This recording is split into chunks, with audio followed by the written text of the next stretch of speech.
Good afternoon, everyone. This is the 5th episode of In the Weeds podcast, where we talk about everything in the UK League of Legends esports scene. I'm your host, Water, and today we'll be talking to Rifle about their tenure in the UK scene and a little bit about who they are.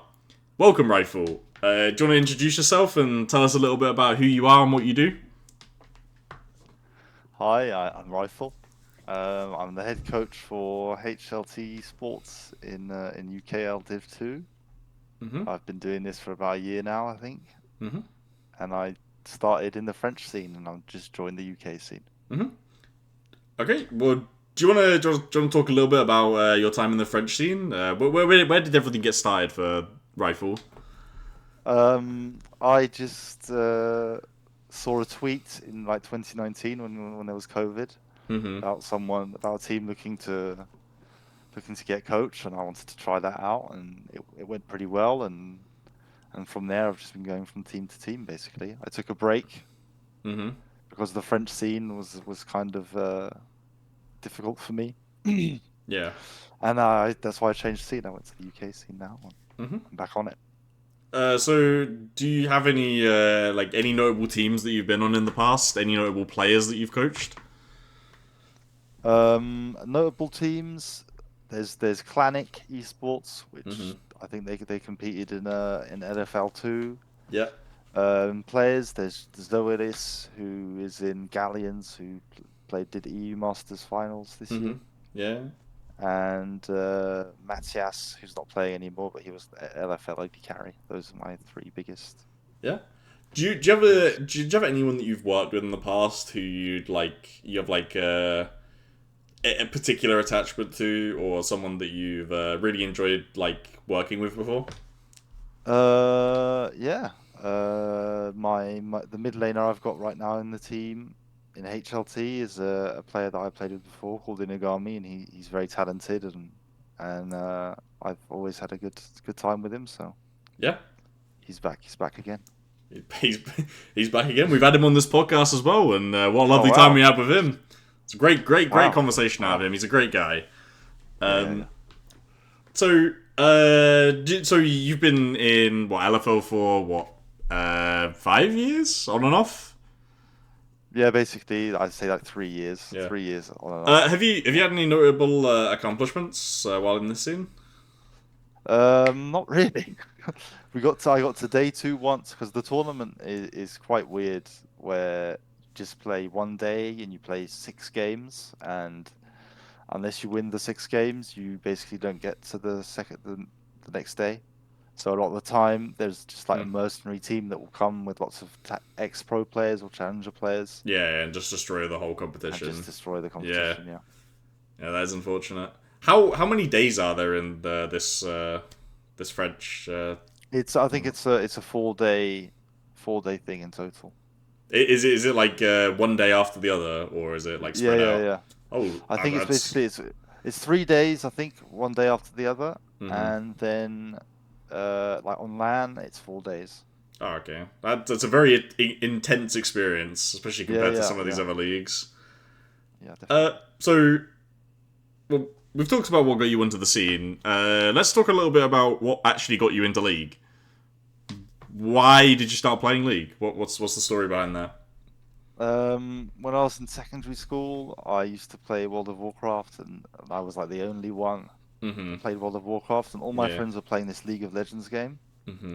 which I started hating on just because it was new and I didn't know anything about it. Yeah. And I played on my first game of League of Legends on my mum's laptop with the mouse pad, and I remember I think it was like Caitlyn, Yeah. and it was a terrible experience, but I got addicted, and here I am, Like still so playing many it today. others. Yeah, yeah. Do you did you have like a champion or like that you played one time and you were like, yeah, this is the coolest thing in the game? When I started the game, Alistair was Hmm. really a champion that I liked. I just felt really powerful when I was using his spells. Yeah. Yeah, used to play him top before I really knew how to play the game. I used to play Alistair top. Was that good old Triforce Alistair top? Yeah, Oh. Triforce Alistair top with a static shiv, so you get a little electric punch. Yeah. I didn't play during them personally, but I would have loved to play during that. It'd be so fun. Yeah, that was very fun. Okay, so uh, beyond just trying to get away from the French scene, what exactly was the main motivation behind moving from the LFL scene to the UK? And Uh, what was that transition like for you, especially as you live in France, right? yeah. Well, first of all, I feel like League is a lot easier to talk about in English. Mm-hmm. So a lot of the time in the French league, you're trying to let's say I'm completely fluent in French. Yeah. I played league with French people, so I know like the lingo. Yeah. But it's really hard to explain complex parts of the game to people or try and go deep if they're limited, you know. Yeah. And so I was like already interested in mainly coaching like an English language team. Mm-hmm. And then HLT contacted me with a project, which was to join NLC, which is quite a crazy project. It was Yeah. mainly, I think, because Lost Ratones were playing in Yeah. NLC and they Yeah. wanted So to that's get to NLC too. yeah. Yeah, So jumping on the bandwagon of Lost and everyone, yeah. Returns, yeah, like everyone else. So how has that journey been going for you so far? What's the last year been like in the UK scene? Well, the first like let's just say that the organization had big prospects, but they weren't really ready. So when I got there, they already had some players lined up and stuff, and I couldn't really change much. Mm-hmm. And as it was near to the end of the season, like to get a suitable roster for open qualifiers and stuff was hard. Yeah. So the first split was really hard, and I basically said either like I'd like to scrap the whole roster apart from mid lane Mm-hmm. from last split Yeah. and have the reins on it. And they just said, okay, we'll let you do that. So I managed to make this Mm. roster Yeah. that we've got now, and Mm-hmm. it's pretty good. We came second, so I think we've Yeah. done That, pretty well. that that sounds amazing. So what would you say the hardest part about coming into a team like that? Because they already have their players there, but you're not exactly happy with them, but you still have to coach them. So Yeah. can you tell me a little bit about what that's like? Well, it's difficult. I think that the hardest thing as like a coach, especially when you're playing like in like a long season where it's week by week, and let's just say you haven't really gained any momentum, you're just like losing, you're winning a game here and there, but most of the time you're losing, Yeah. and it's hard, and you can't really see any way out, Hmm. and you didn't have a choice in the first place with who these players were. It's hard to kind of keep the motivation up and just Yeah. but I had some really talented players in that team that made me want to like kept me in it. Mm-hmm. Like Seba was one of them, and there was also Exile, the top laner, that was an Asian top, a Riven one trick, and I really liked him. I thought he was really good at the game, Mm-hmm. so Yeah. it So was nice to have them. yeah. Well, that's good. So would you say that, like, as a coach, you would latch on to players that you think are particularly valuable, and try and help them grow, or is that not the case? Um, I think that as a coach, how I see that is I would. I've always had like so. I think every coach has that like certain players that you've worked with over the years that you can kind of pull out of your hat once in a while, and they kind Yeah. of ping pong through rosters and stuff. Mm-hmm. But I try and have like a solid core, not necessarily just like one person that's a big wow factor. I just like having a solid core. Like right now in my team, I've got top, mid, and support that are just really solid. Mm-hmm. So I want to just hold on to that group of people Yeah, yeah, and and then make sure try they it. can stay together. Yeah, Yeah. and then it's basically just a case of you trying out for those other two roles and seeing what best fits with that core that you wanted to stick with. Yeah, yeah, exactly. Yeah. Oh, okay. That works up. So, uh, just want to, like, while we're on the topic of teams, dive into a little bit to do with the environments of some of the teams you've been in. You talked a little bit about the LFL and how talking in French is more difficult when you're trying to communicate like deep concepts within league. Yep. How would you say the overall environment has been across both leagues, UK or currently in HLT and also within the French scene? I've my experience in the French scene was there is a lot of talent. There's a lot of people that wanna compete, Mm-hmm. and it leads to kind of lots of teams crashing and burning, like having really high highs and just burning out really quickly. Yeah, Like these orgs getting created and winning one tournament and then just dying afterwards, yeah, because people are falling out or whatever. mm-hmm. Like a lot of French teams, for example, I have no problem with this, obviously, but they would try and make like mixed teams with girls and boys and try and have like a 50-50 split, etc. And all these weird things where that don't really make sense Yeah, in a grassroots ecosystem where we don't really have the pick of people. yeah, Everyone's giving their free time, and we're not mm-hmm. paying them, so it's not really like we obviously we have to be picky with the players that we're choosing, but we can't be picky over like their their gender or like their Yeah, whatever. It doesn't make sense. yeah.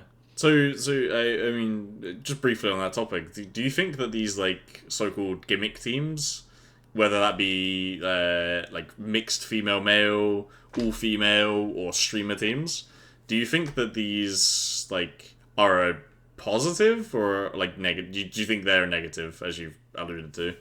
Yeah. Well, basically, from my point of view as a viewer and as like a guy that likes watching streams and likes watching content creators and stuff. Yeah, I think it's a positive. I think the Lost Ratones was amazing to watch. yeah, yeah. I know that a lot of French like teams back in the day they used to do this where they used to go to LANs, and so you'd watch them play over the whole LAN. Do you know what I mean? And there'd be like a Mm-hmm. big storytelling Yeah, and all this stuff. It was cool, but from a coach perspective, it it makes it hard. It's like, for example, in our league, we end up turning up to finals and we're playing against three retired pros when we're supposed to be in like the second division well, yeah, of tier three technically, kind of, yeah, yeah, yeah, yeah. We're supposed to be in like a lower division where we're developing talent, and we've got like four rookies on our squad, and they've got like obviously no rookies, and they've just yeah, called their best mates like the day before, and it just doesn't really make sense. yeah. So, I'm briefly on that topic as well. So, is something that you think is really important is building up these less experienced newer players rather Yeah, than like just trying to slot in a group of veterans that will evidently win the split, right?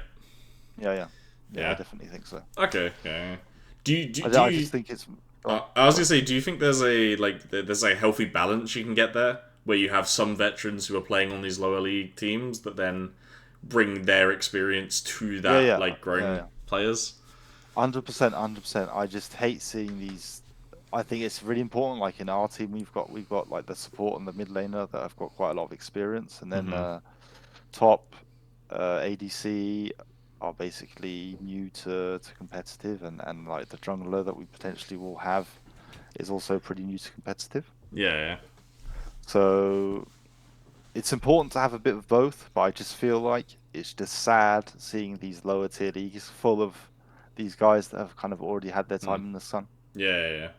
It's just let somebody else, let Mm-hmm. other people have their time in the sun, I, basically. related on that, something that me and Inigami touched on in our episode was this concept of age.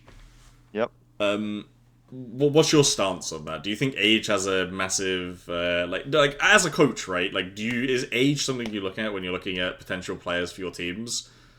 Uh, I yeah, don't think age itself, like as in someone who is like 35 yeah, but has a really, really good read of the game or whatever, that doesn't change. I don't think like that Faker hasn't, obviously he seems there's some years where he's not as sharp, there's some years where he seems as sharp as he always was. yeah. He's Faker's just got I don't think age matters that much, Mm-hmm. but it can matter in the sense of if someone has been playing the game competitively for 8 years and then has kept the same bad habits for these 8 years, Mm-hmm.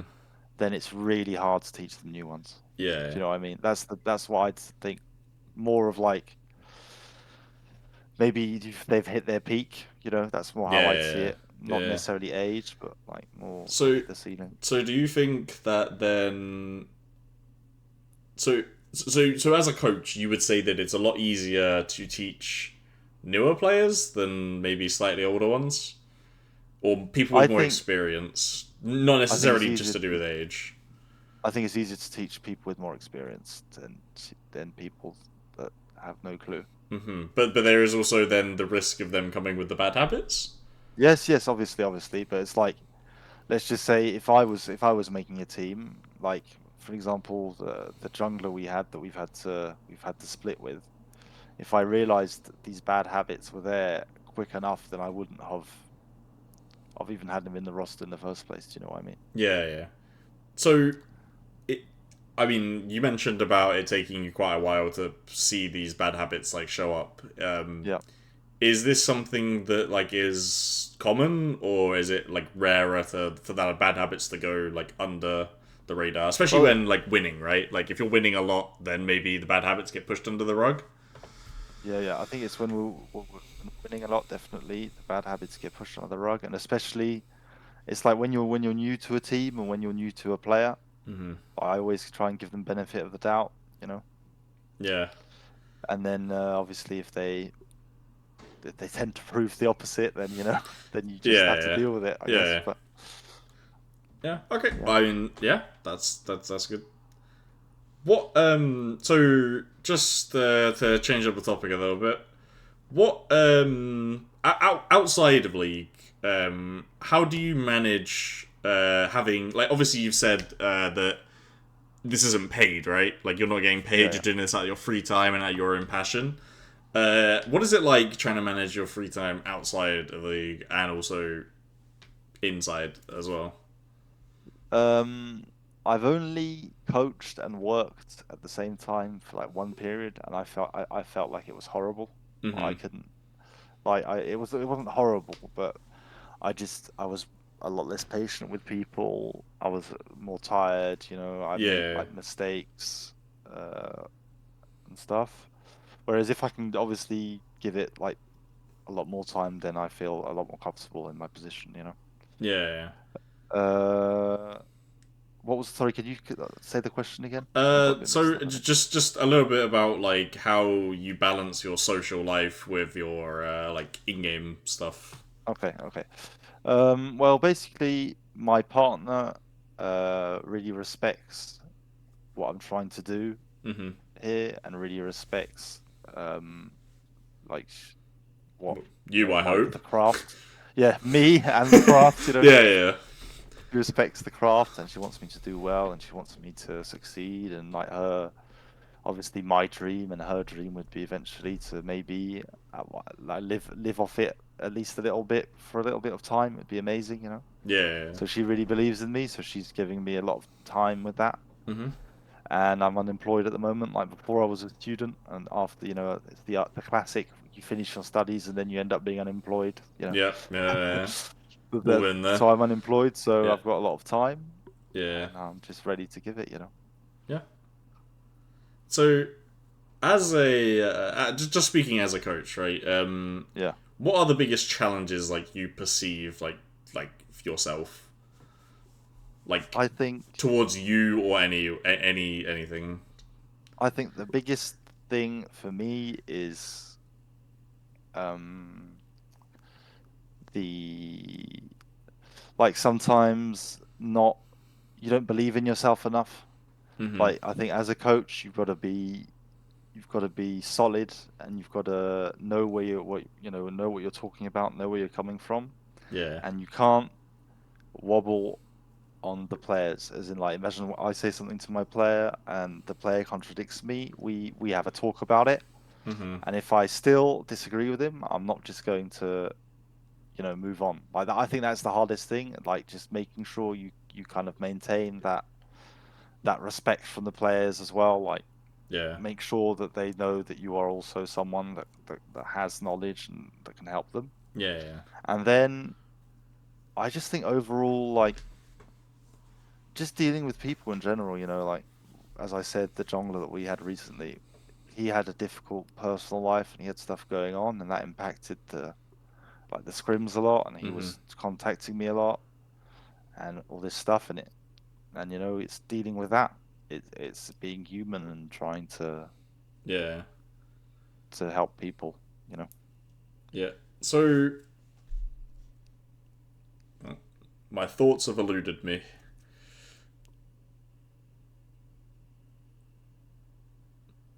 I cannot get it back. Um, is All there good, all good. anything? Is there anything within the the league sphere, just in general, that you just want to like talk about? Anything that you think is important? Um, I just think I think esports needs to be given obviously more attention. This is like my passion, so it's Yeah, coming yeah, from a place of like my bias, but yeah. I just feel like it breaks every social wall, as in like you don't need to be athletic, you don't need to be good looking, you don't need to have lots of money, you don't need to have Mm-hmm. all these things to play games. Yeah, yeah. And I feel like, the the the third space that you'd have, like when you're at school, like let's say you go to school and then you'd go home and then you'd also go to football, or you'd also go to another like physical activity in the Rugby, week. Yeah, hockey, yeah, yeah. yeah, something like this. Yeah. And I just feel like esports, gives fills that that void. Like it has it for Mm-hmm. me anyway. It has, and Yeah, like yeah. I've got so much positives from it, like Mm-hmm. social interactions, friends I've made, just the feelings of well of competing and like Yeah.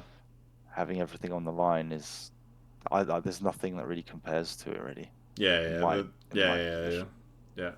So, is there anything you think that the wider esports community can do to positively impact the sport and make it like? Because at the moment we are on a bit of a rocky road, right? Since the end of COVID, uh, Yeah, yeah. money from sponsorships and stuff has all been like drying up, and there's a lot less stability within the scene. What do you like? Do you have any potential solutions for something like that, or Yeah, I think one of the big solutions would be to open up the circuit. Like we need to have can you explain a little bit about what you mean by that?